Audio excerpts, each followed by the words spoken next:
Hey, Coach Arns here with another episode of the Right to Bear Arms. Right now we're going to be talking about imperialism.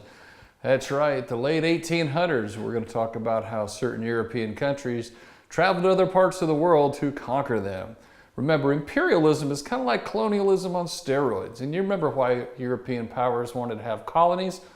They wanted to get raw materials and they wanted to have a source to go sell finished products. So the raw materials for finished products. Now, imperialism was a very much ramped up form of colonialism, and that all came about for a few reasons. One was industrialization. We've talked about industrialization now for a couple of weeks, and one of the things we've learned during our discussions on industrialization is that Europeans learned how to make a whole bunch of stuff really fast, good quality in factories.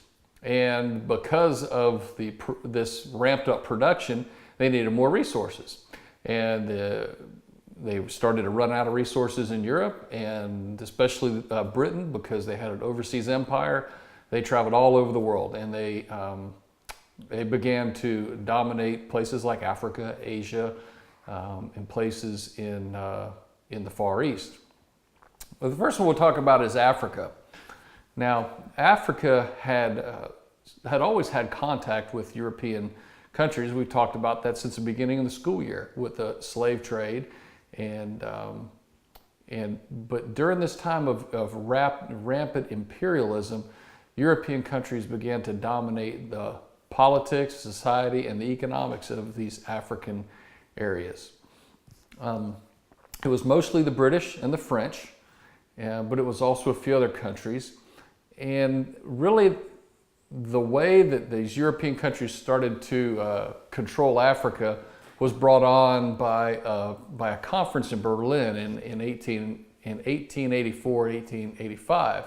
That was known as the Berlin Conference. And at this conference, European countries decided how Africa would be divided up.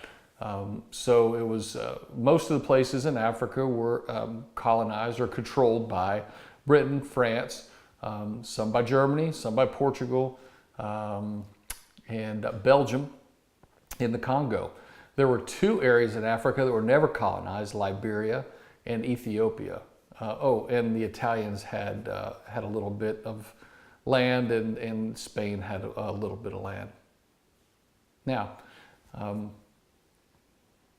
we mentioned the idea of raw materials for finished products, and this was something that happened during the late 1800s.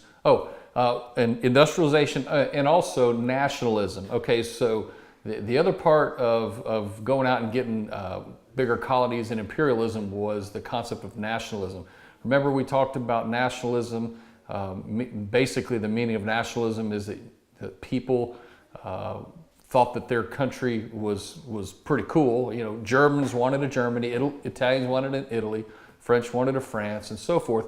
Well, that was the good, easy part of nationalism. But the part that led to the imperialism was when these countries wanted to be so cool that they wanted to go dominate other parts of the world, and all because of trade, and all because of expansion and the need for raw materials. All right. I just wanted to read a few of the different types of raw materials that they were looking for, because we always use the term raw materials. We want to make sure. So I've got a list of them. Got my glasses on. Diamonds, gold, iron, cobalt, copper, aluminum, which they got from bauxite, wood, oil, silver, tin, and then some agricultural. There was some cash crop agriculture.